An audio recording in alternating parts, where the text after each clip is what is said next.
Juada of Orisio Bosumida Tosu, Junai Ewa Fimo, Mamma Adjo Emo Aquaba, Evama ITV, and Numeno Siakasi Bob Bresso, Don Shurabako Entem, or my Munsem, or Bimason Sem, a good Yamunsem and Nigidia and Afe, a ye dreadium and Semanin Nano, Yabuano Edi Baba Sumu, and Unti Abe for 10 times swano, a ITV Ghana in Senia television, but what say Obako Honomo, a commenti, a like it, a share videos. Awodwa ewo ho no se de be ya foforo so be hunu de ewo ho kaswa nyanya no kwantem pono so anti Mercy Junction aha ani ebutu aye den sama hodo no ye de ba ababa somo na enwumrei ensama hodo be di kase boy makote ni bi enese fifi boafo se make say wodi nsem bi se bi akọ ade ama aban ni na no efa aban eginesie se enya ade awode eye go feels mine ebema eye German mine yebeto aso na yakwa ensefufu mo wo poye mantem so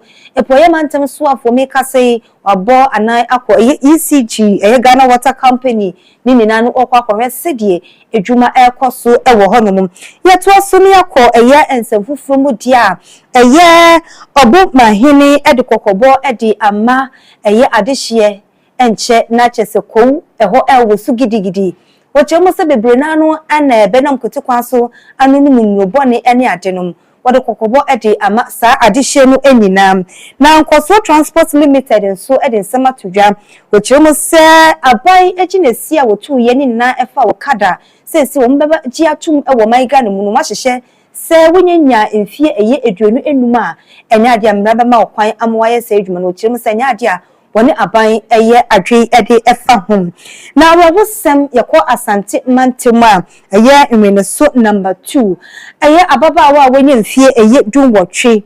nipa bofo bia bowra ni dan mu etwitwa no eni enyai pa ye dum nkyiremu ebeba ababesum de nam so a wo mu etwitwa no we eni afoforo binum a eka ho ane aboaboa no ede besum se ITV enumre no nsia kase me amaje pit nemde nsema hodo babesum midi ede achiwa pinamai eni je mu yedan ye ho abaye ba yebedo nsem nim na mosiko ede amamu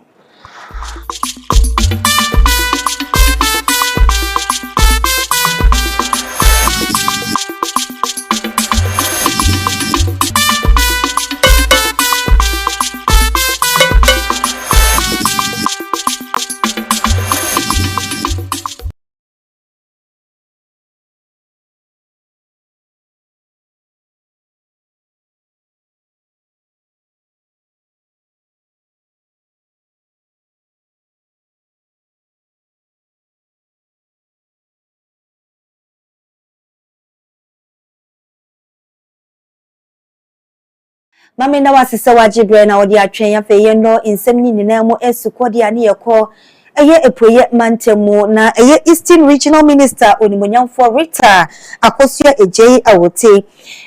woko instruction ewe ye Ghana Water Company Limited ni nina no efa se de omadwuma ekọ ene kwan ahodo a wo mo efa so enya omunsu ahodo se de be ya omede besom eye adehye wo epoye mantemu na bro wokodru ho no mo no na eye engineer Paul Akpanya wono eye Eastern Regional Chief Manager wono ene da Ghana Water Company eye Limited ano na wokoi no waje ne faso enumo anu wadi ensem say tu dwa kiremu say nani aso eye akwansra eye oswafo hwe obo epoye mantem wadi ababasra omo enu ntinsem say anu wadi tu dwa. I've done a lot of interventions in recent times to make sure we improve in water supply. Take in Sawan, for instance, there is a total capacity of 13,000 cubic meters over there with 2 plants installed on the facility. One has not been in use for a number of years, but looking at the situation and the increasing water demand, we are working quickly using our internal expertise, the staff added to the existing capacity. Also, recently we had to replace because the old pumps there were so weak and breaking down very frequently. So if you go to Sawam now, we have replaced all the 3 hydraulic pumps with new ones. That has increased production but we did some work also on the clear well. Clear well is the storage facility that stores treated water. We detected some defects, so we've worked on that. So there is an improvement of about 27% in what the volumes we sent out. Coming to Kufridia Township or New Drammen, there are a lot of works we are doing presently because demand has increased. We run 2 systems here. That's the old one which we call dense one, and then the treatment plant, which is a 16,000 liter capacity plant. The old one is 5,000. Na no si yepe na epoye mantam so afo ma America kosua ejei awate ebo Ghana Water Company Limited nkrabata ewo epoye mantam abaso se wonu mo etimi aboa yepa ma adehye won potam ho wonu benya ensukrogen edi wonu mu dwuma. Came here today to see you and to really appreciate your condition of work, what is going on, and to also commend you for your supply of water. We can't talk about reliability. We can't talk about quality now because there are certain times we have issues with the water that currently I have to probably explain where I stay now. I don't have water. Yes, maybe that will be later there, and that's personal. But to talk about this region, we'll still have to inquire that you do more for us. Because there are places in the eastern region that have laid pipes and other things, but water doesn't flow for reasons sometimes it's unexplainable. So we commend you for the work being done so far. But like the proverbial Oliver Twist, we always ask for more for communities. You know your water go a long way for production, for industries, communities, homes, offices, and everywhere. You know water is life.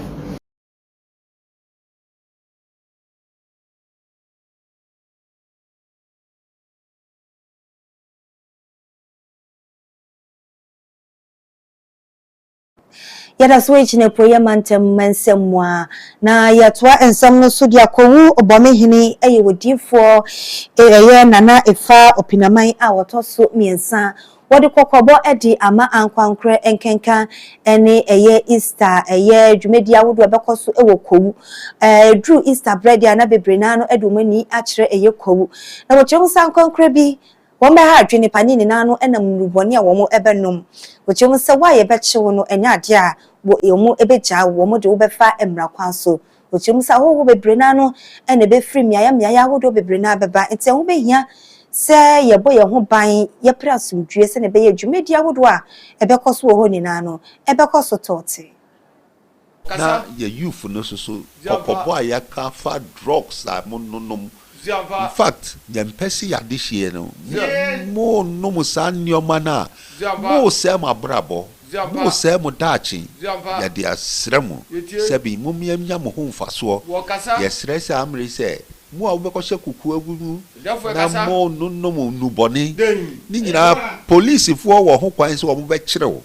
Ya kirewo so na ye de oba ye nimu dia. Mo bia bia ye twase ye mfa won kodon. Ya de wo beko. The stress amri say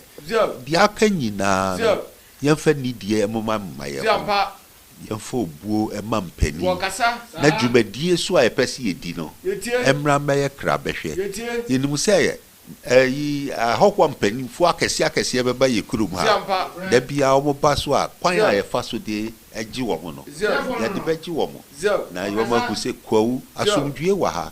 kwawu yankun tokwa na sabe yen minua ene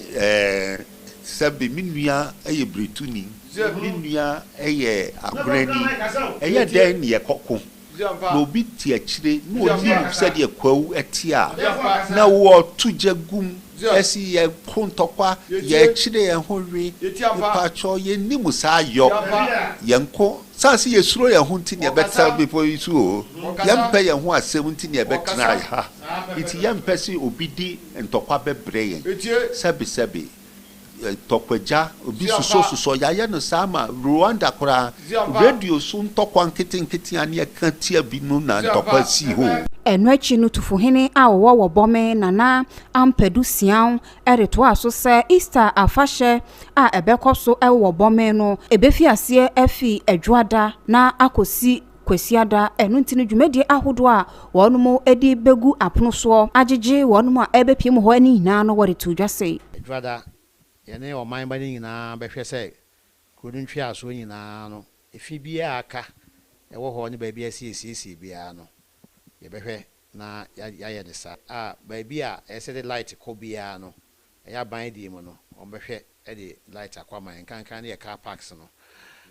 efi ni nyina so ye hye obi bia momodin so de light be bona fichire na timi aboa onfo no ne traditional fo no so nyina beba abegro abeye omoso so abe ya hye Easter ase na no mo betena ase obi bia peso ba becha na na Grand Festival no hyase nti yawada no anwumre no asorefo ebeba choral groups wo beba brass band wa ha yawada no yebe sese obia na wo batakari bia no be hye batakari efia no panyina efia no pa no kitebe koso nyema bebre be koso aboma be koso san say abomi amamre no yawada efo fidadi a yenko ba bia nto na odefo ebe wo ho to ba no pese okwahia odefo a usi a chame so a na se onye busy too much am yin so be busy too much sa na akwahia odefo fia dan so na na be call work ya kwatintin yempom ni nyina so no na afahia no ekoso se aboma ni kete ne brass band ni nyina so ye adwuma na efa pina ma atoso me ensan ne mpanyin se Easter ye be so occasion ye dua nnua pa enti fi branda na ne wukuada na kwa kosi ne memenda ne de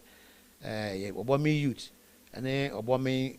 emma no nyina no ne nana no nyina no be koso adua nnua dodo bia ye betimi adua se de be ya ye betimi afa yensase na ababak biem ema nnua no atima kru na ye fe enti ye kan yi a we ni hyehyɛ ya ye de ato ho ye kai ye tete na ye ka busua nyina bomu no so no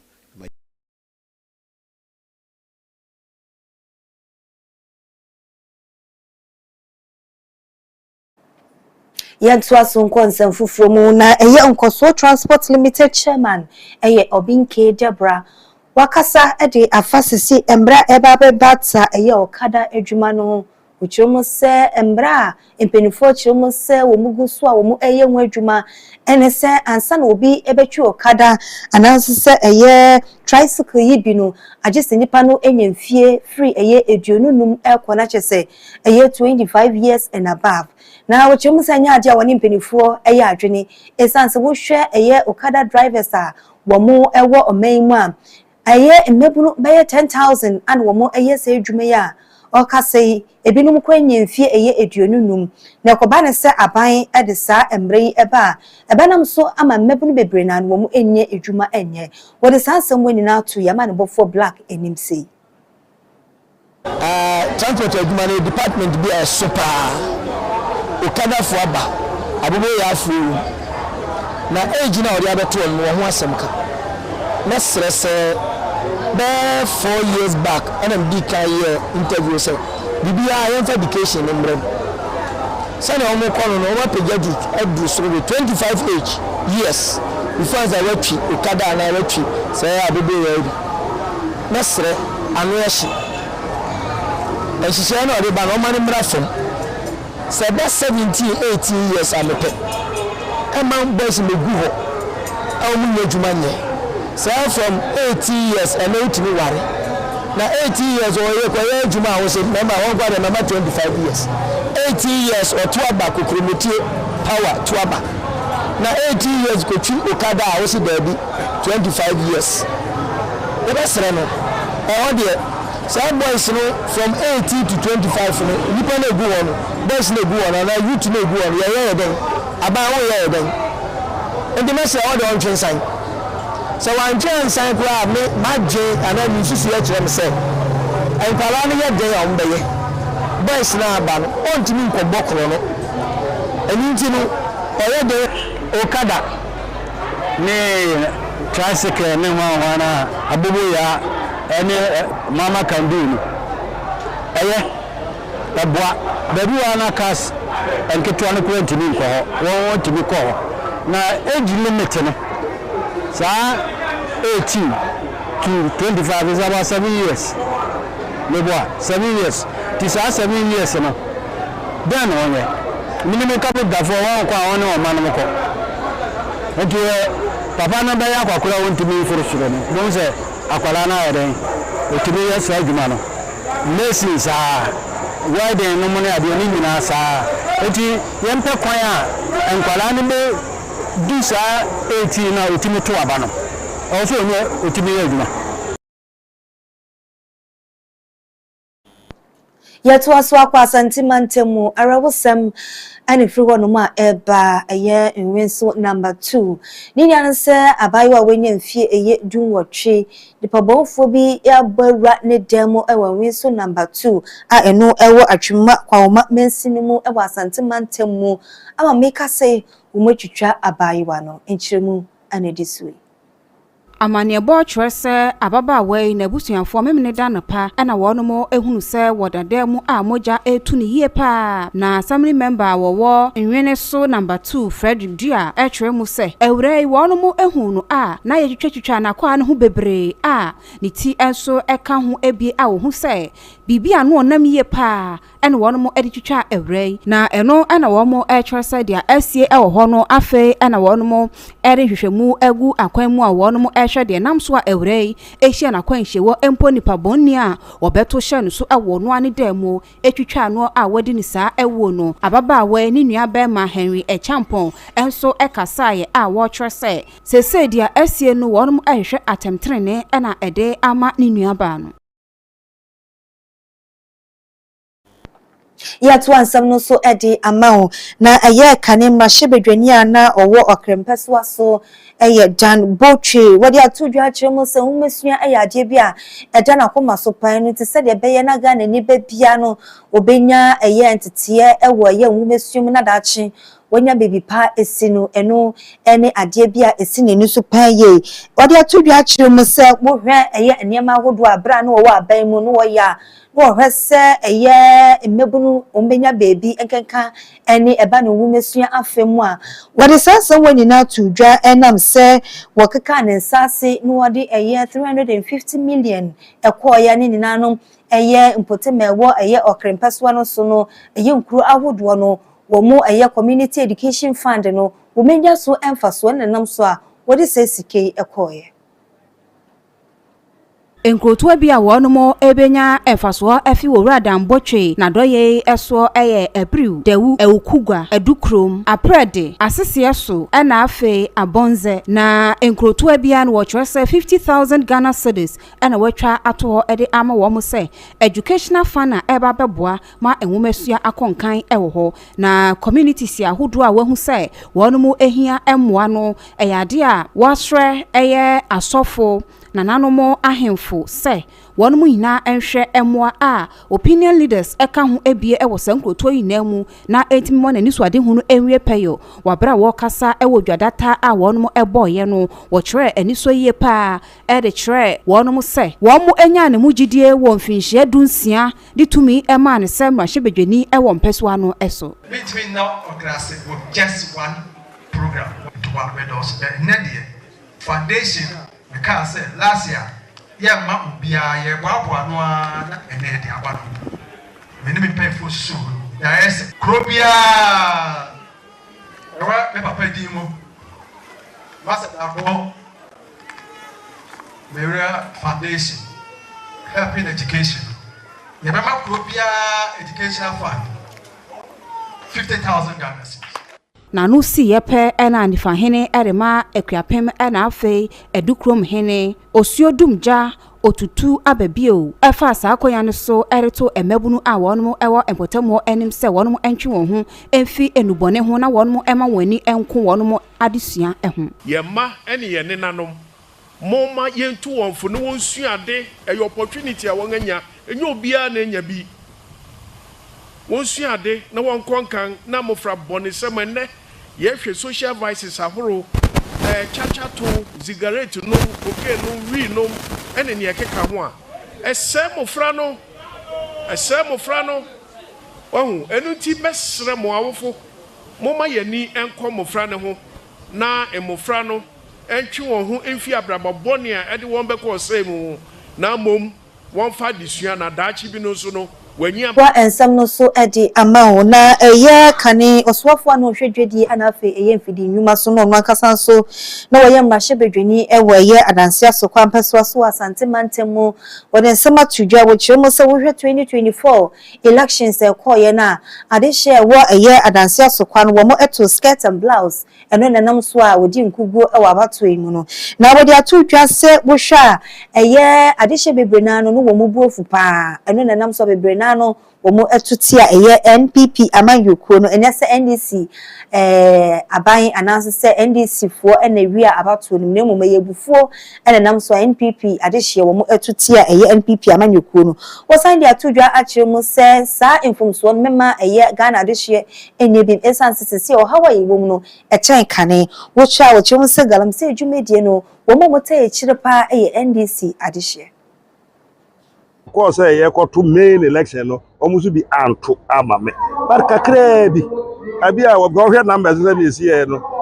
ne John Mahama as president onyaye na ba o mienya ha no se yenya South Africa na enka me ne ba o mienya ka wini wa ha sei enti no uhun se o mutu bi ma NDC for or candidate no o parliamentary kan o mutu bi ma ba ma sam se enya obi a majority ni na wo yes na sa wo do obi a ho abufuo se nipa na o mo ye nti wo retire omo akai na won so wa nsure nyame esie bia no omo nyai na mu adesua no yemfa ne omu go me say de bia MDC de ma bo ma rapa ya ba but on this occasion o kan this was em na mbofu me pesa o be kan this asem cause omo anye hwe omo to mba bi na MPP for ye say timi na ye say ye to timi a ton wo ma me na fa ko to do na MPP for bo afua say timi no emfa nkwa ara NDC we do omo wa ye dey omo to ne ye dey aba wo mo enti no na ya ne say ne e ba ye ma ombu fu ye ye nim say ne omra bi ye yi kakra ye omra bi na no ohye eni but na won say ombu bu fu say ye dey to wa free say we move fa you know nti I show omo dey say ye na no nya ibi awa nso anwa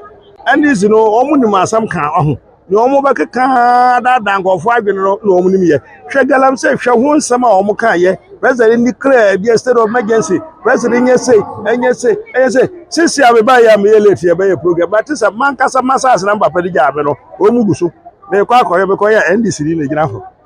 wa ya bra na oni ne minimum wa he fa na millions me say NDC for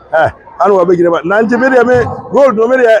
sikado enkwara bere no na mete boazo bi edi sikato mprada ebi aba masas ma wu na aba bedie NDC for na tie guma ma ye kese ye ye hwe but that is them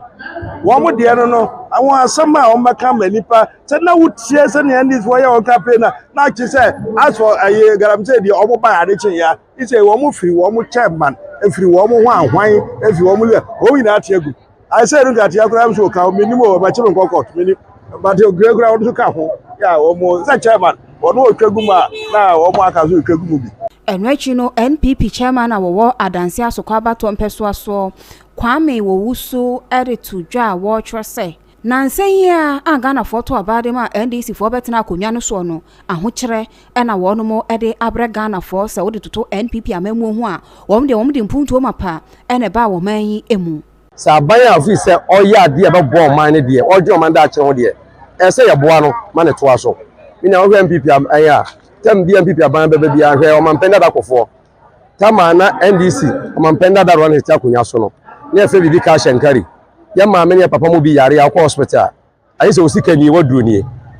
ema anipa bebre hwe o mu nkwan bi mu kwa ho kem bebre mu man penda da kofo ba ye no kofo bi ba se o the health insurance ba twesika kitu ebi nya card ma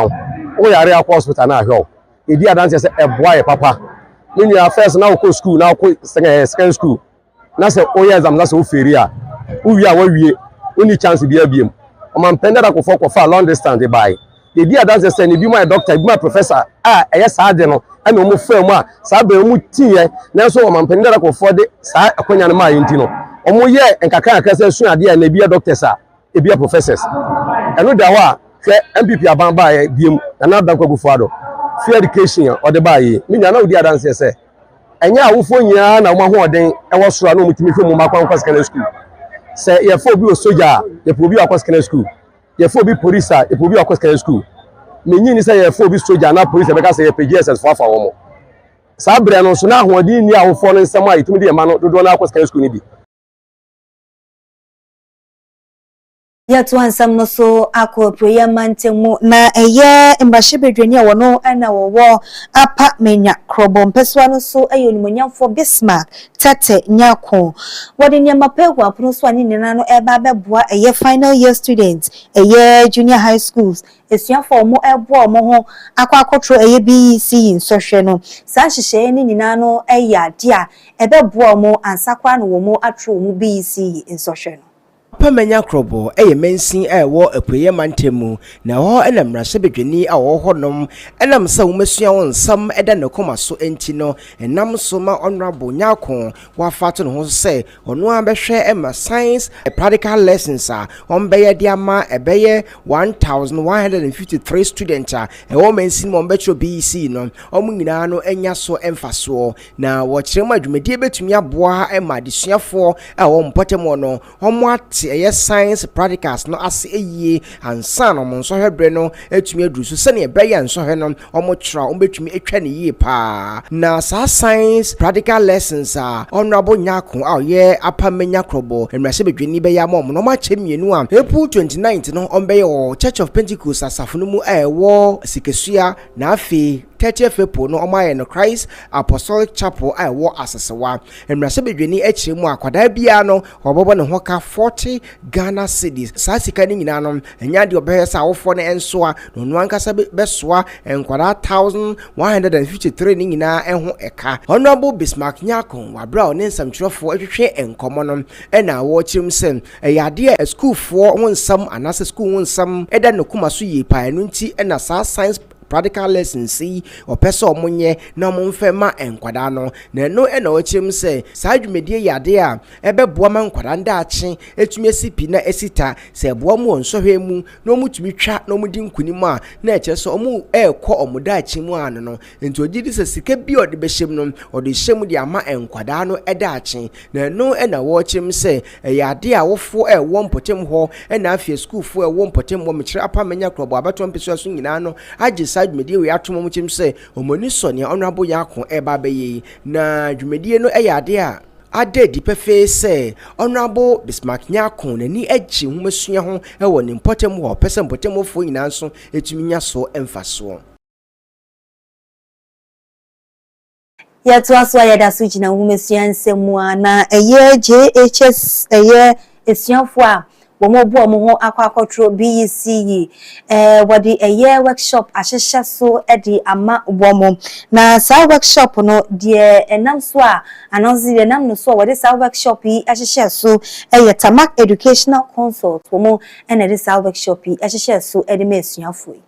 Sa dwumedie yi dwumedie a Tamak educational consult ede hye so ewo Afa Joy International School no ewo kasoa Tamak educational consult ko bi a omohwe eboa ehomesua ho niam se ba no workshops ana se yemfa entete nimde yemfa adesuafo na afin so akyerefo a omo edi hudwuma na no na nkwada a omo free schools ahodo beye 20 mu ewo kasoa ne mpotem awutu senye east no omo nyina ko hyiaye ewo Afa Joy International School no emu no omo hweye ebo omo ewo nimdie a ombenya won so hwene mu afin so no practical skills nso omo bo omo na omo san show omo nkran se ne beye a ombetumi abom homodin yi ewo omo nso hwe omo ba beturo no mu no na omo san so bo a ye adesuafo no nso hwene se na ebesi abobo ho ede akọ se na obesi ebu akwasense na afa na afin so no ye common mistakes ankwada ne ye exams ho no omo da ne nyina di ede kire omo na omo wie na omo san mo omo nso hwene bi mo omo yeye e wo ho de kire sampa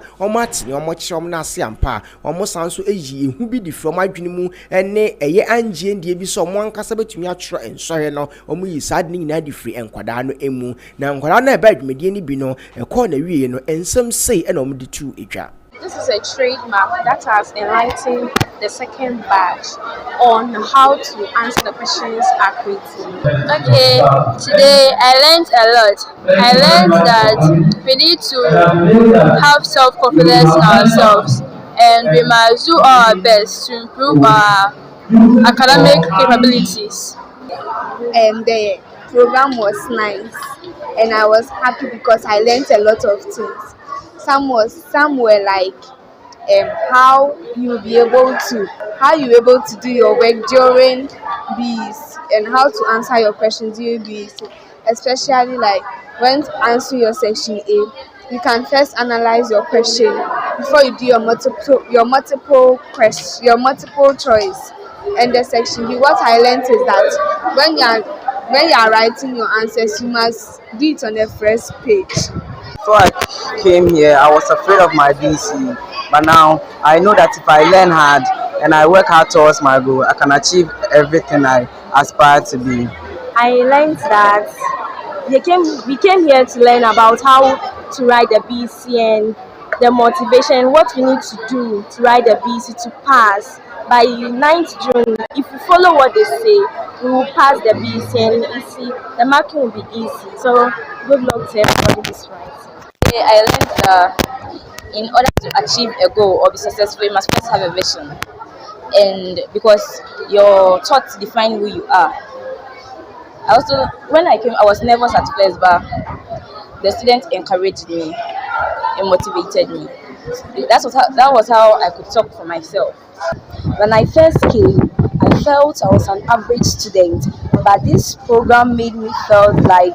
I can do better and I'm a smart student. And I learned a lot of things, and I learned that the new curriculum too has changed, so we should put in much effort to learn better. Akyerɛkyerɛfoɔ a ɔmo de nkwadaa no nso ɛba ɛyɛ Tamak Educational Council dwumadie bi nso ɛkyerɛ ɔmo ani sɔ sɛ dwumadie bɛboa nkwadaa no ɛma nsɔhwɛ na ɔmo atumi atwa ne yie. This workshop is being a big privilege for the students because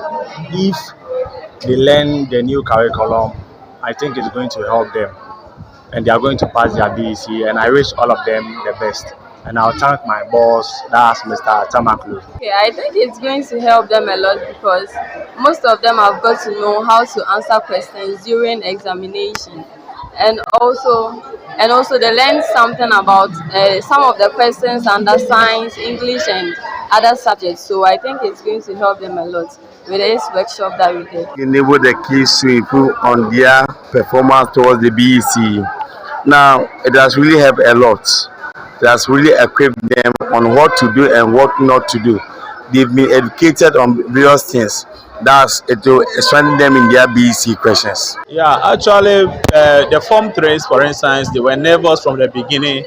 especially as to how they are going to answer the questions. So this one has enlightened them, at least it has given them a go ahead, their confidence level and everything, so that how to answer the question. Initially, they think that whatever they are writing is what the examiner is marking correctly. But this has enlightened them to know the specific answers that are given to specific questions. So it's also a right tool in the right directions. And I would like to advise the BEC candidate that they shouldn't be desensitized on their phones, especially on social medias, because if they rely on that one, it means that things are not going to be well for them. Abusion Fedro Sono a JD Ensem when you may die home by a Bible right JD Ensem.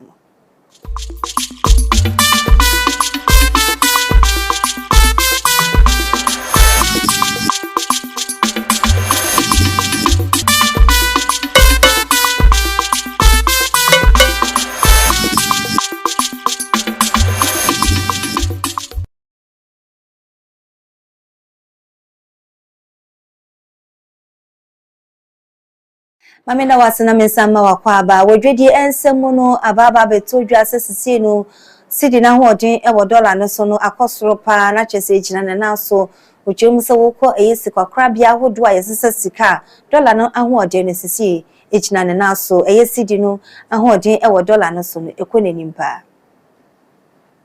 wohwe ne April bosom ne da etoso dunan ewo afie emu no a sese $1 no de toto Ghana sika no ho a 15 cedis 51 pesos upebia to a ubenya 15 cedis 52 pesos £1 ejina 20 cedis 23 pesos upebia ubenya no 20 cedis 26 pesos sanso so ena €1 no 17 cedis 57 pesos upebia atwa ubenya no 17 cedis 58 pesos wohwe ene ya wono HSA emiamia ahodo a wonom esesa sika no $1 no kwa obetimi anya no 16 cedis 5 pesos aso so ena pound no obenya no 20 cedis 90 pesos na so no se wo hwemu a eyade a euro no so no obenya no 18 cedis ewo miamia ahodo a wonom di sika ho dwa ena afo wonom sesa sika ewo man emu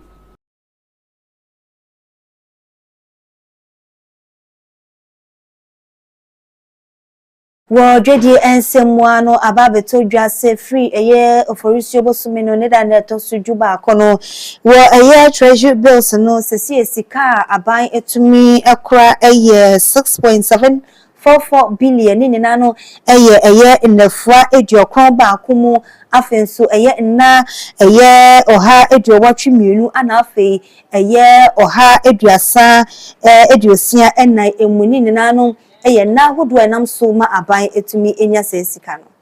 na we na no na mo target ya won mo erisi wo mo ene so 6.67 billion Ghana cedis ya watch say eba say won mo ebetimi aboye pa ma 90 day bill no etimi akosoro na so no kuntebo wo mo di aba no na trese won mo akọ wo mo anim ye pa we aye Bank of Ghana official result ya won mo edi aba na no watch say wo hwe 91 day bill no a 5.80 billion Ghana cedis and a won mo sakan now so ni na etwe no 5.68 billion Ghana cedis and one more edgy etumo sanso so and a 182 day bill no and also 908.44 billion Ghana cedis ya and watch say 182 day bill no so no 908.44 million Ghana cedis and one more edgy tumu sanso so and a 364 day bill no and also one more enya 157.94 million Ghana cedis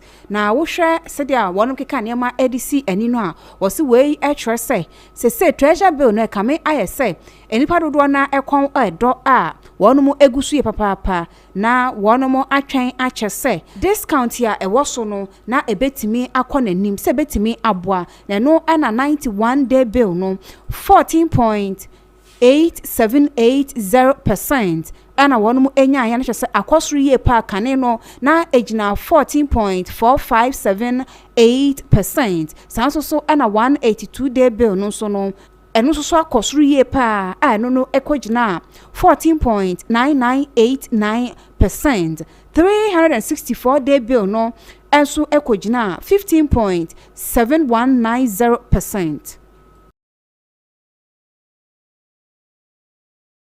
enyume no sia Kasie ana oguso wohwe ewa ITV so no fedru so no eya godie mu ensem Janet ambitious wa yakrado eya godie mu sema hodo no eto aso ye dan ye ho abasisia